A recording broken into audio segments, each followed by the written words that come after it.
Hey, what's going on, everybody? Hope you're about to have a great July 4th weekend. Man, one of my favorite holidays. Not quite up there with Thanksgiving, but pretty darn close. Before I move on, I'm going to share a few items this episode, but before I do that, check out Kevin Smith's podcast and YouTube channel, the Call Sheet Daily Podcast. What Kevin does is he invites podcasters and YouTubers from various NFL teams and just talks about their team, kind of shares with the rest of the country how we might feel about our team. Ian and I joined him.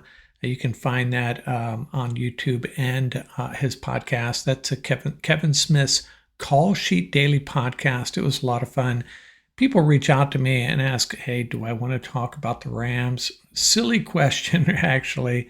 And I think Ian feels the same way. That's good stuff. Check it out. Now, before we move on, it is episode 771. And I wanted to talk about a player who wore number 71. And I think I knew that he played for the Rams briefly, but if I did, I had forgotten, and I was doing my daily research on such matters, and Al Cowins played for the Rams briefly in 1975 and then again in 1977. He was out of the same high school as O.J. Simpson, played college football at USC with O.J. Simpson, and then was with O.J. Simpson on the Buffalo Bills. And he was also the owner and driver of the infamous White Bronco.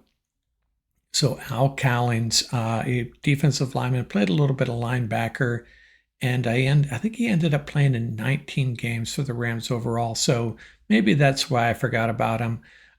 Certainly don't remember him playing for the Rams, but Al Cowins went on to more fame after football, unfortunately. But if nothing else, he was a dedicated friend. You could do a lot worse, I think, than someone like Al Cowins, but he is my number 71 for the Los Angeles Rams. What else do we have this episode? I'm not going to talk a lot about this, but Puka apparently having some maternity issues with his girlfriend. And I'm not going to really talk about it. It's Rams news, though. A little disappointing. It's not, doesn't necessarily reflect poorly on Puka, who knows what went on, but just not happy that there's distractions like this. Hopefully him and his lady figure it out. You can read all about the details elsewhere. That's all I'm going to say about that. And speaking about Puka, one more thing.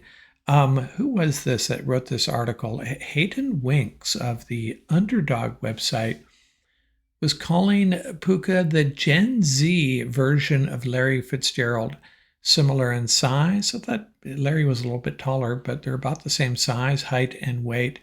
And he made the point that Puka could do it all. You can play him anywhere. He's physical with the ball in his hands. He blocks, makes all the catches, can get vertical. Now, I can see the comparison, but I'm not going to go there quite yet. Larry Fitzgerald, one of the greatest ever, and one of the class acts as well. And I think it's a disservice to him to make this comparison. I see, early in his career, you can say Puka's on that trajectory to be a Larry Fitzgerald-ish, I suppose. But man, that's a really high bar. But there you have it.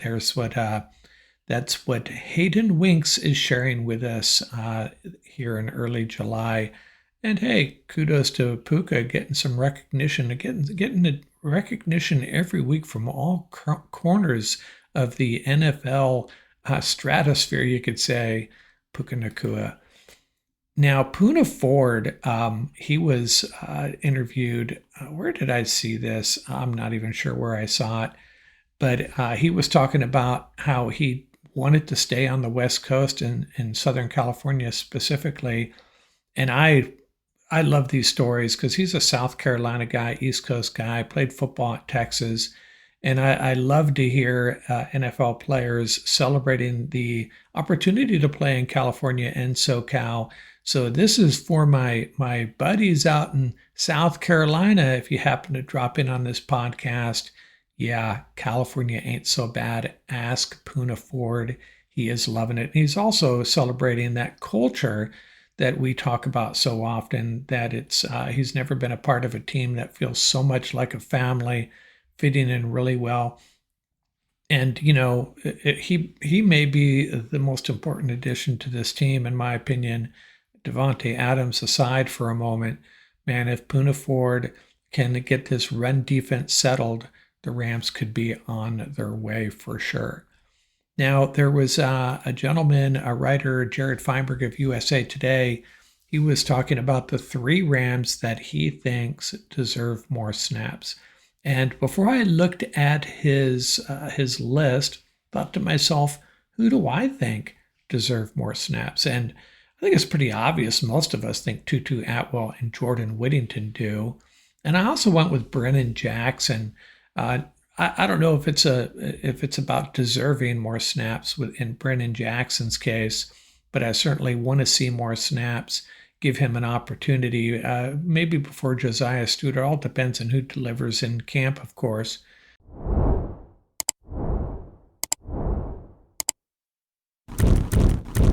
But those are the 3 guys. And Fineberg, solid list, I think. Well, the first 2, Blake Corum, I get it. And I'm going to make that argument once again. I see Blake Corum as the backup to Kyren Williams. And I see Jarquez Hunter as the change of pace back who could end up getting more snaps if the Rams are going to mix it up offensively. Corum's going to be more held in reserve, I think, and Hunter is going to get more snaps. So I could be completely wrong on that because we've seen how McVay handles rookie running backs in the past. Kyren Williams and Blake Corum are great examples. And Jarquez Hunter has to prove that he can pick up blitzes and such. If they're bringing in Hunter as a 3rd down change of pace guy, you want to be able to get out in the pattern, and you want to be able to bust long runs, but you also need to be able to block and pick up blitzes. So I'm not sure I'm feeling it as far as Blake Corum deserving more snaps, but I see where he's coming from.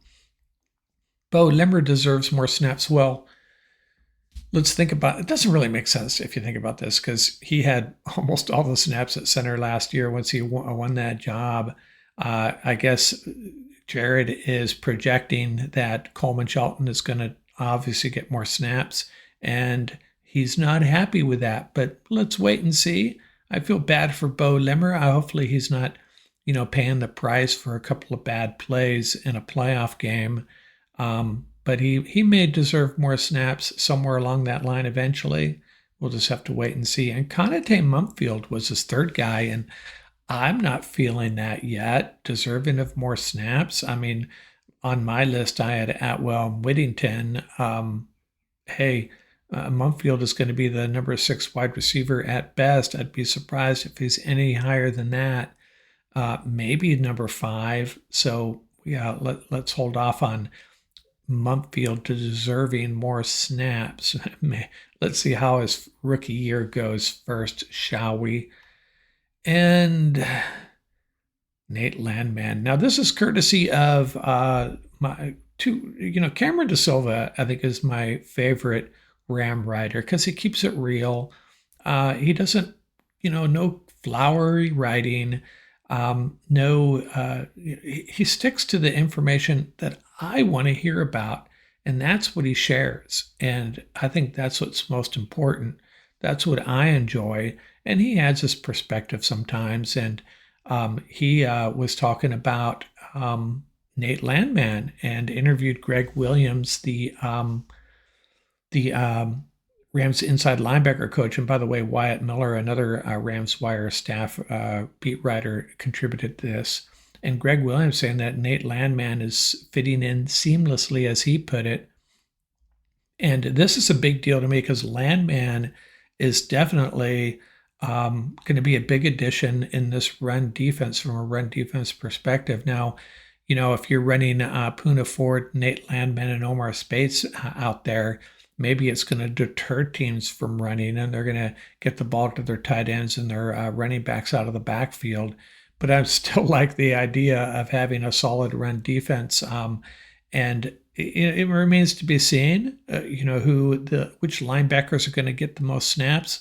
I know I've shared that I've seen Troy Reeder listed as the starting inside linebacker along with Spates on Our Lads and ESPN. And I'm with you, Ram fans. I don't expect that to be the result. A lot of you think Reeder won't even be on this roster, this 53-man roster. That's very possible, but I'm starting to feel really good about Nate Landman's chances. Then there's Sean Dolek, of course, the unrestricted free agent. I think he's more of a long-term answer. He has some proven to do, but the Rams have some options here. As Cameron and Wyatt wrote in their article, Rams didn't do anything flashy addressing shortcomings at inside linebacker, but they have added some guys that, I feel really good about it. Landman, Dolak, and Puka, of course. Dolak's got to make the team, I get it, but still feeling much better about where the Rams are headed at the inside linebacker position. And Nate Landman, great tackler, really good against the run. And I think we're going to see him a lot, especially in the early going. And maybe eventually Puka displaces him. Puka may displace him on third downs, that type of thing. Maybe we'll see a line change, against on passing downs for Spates and Landman come off the field, and we see the extra dime defensive back and someone like Puka. We'll have to see. I'm going to have to talk to Ian about that. He'll probably have a much better feel for how the Rams defense may flex depending on the situation. And Jerome Bettis. I'm going to talk about Jerome Bettis for a moment. I've always had a little bit of a bitter taste in my mouth regarding Jerome Bettis and his departure from the Rams. I've felt like, the Rams didn't treat him quite right, but I also felt a little bit was on Jerome. He wanted out of St. Louis, and he got out of St. Louis. But I got to give him credit. He still sees himself as half a Ram, I think, despite his great years in Pittsburgh. And he was talking quite extensively just the other day about how he sees the Rams as the favorites to win the NFC West, and he predicted a Rams-Eagles NFC Championship game, essentially. And reading what Jerome said, he has his finger on the pulse of this team, talked about what a great young defense they are, how the running game is going to be solid, and how their quarterback is great. And he said, hey, they're just maybe one piece, one elite cornerback or one elite DB away from being a very, very special team. And I think we all feel like that, I think. So Jerome, kind of nailing it. And I was really happy to see him talking up the Rams. I don't think I've seen him do that before, not that I'm aware of, but Jerome Bettis, he's in the Rams camp this time around. And, I'll have to see what he's saying about the Steelers. If he's pumping up the Steelers, then maybe it's just a case of him pumping up both of his ex-teams. I think the Steelers' defense is going to be really strong, but I have questions about their offense. But back to the Rams, Jerome Bettis really liking the Rams' chances to get to a Super Bowl here. Thinks they're one of the best teams. He thinks the 49ers, by the way, will be good but not great, and that's the difference. Rams should be able to take care of the 49ers. This is what Jerome's telling me. So 49er fans, don't get mad at me. Get mad at Jerome. Jerome Bettis loves the Rams again. So that's all I got. Ian and I will be back here in a July 4th. We're probably going to record, and we'll have something later July 4th. And then we'll be on a Seattle Seahawks podcast in the next couple of weeks. We'll be joining them, the Hawk Zone, to talk Rams Seahawks, and lots of good stuff coming at you.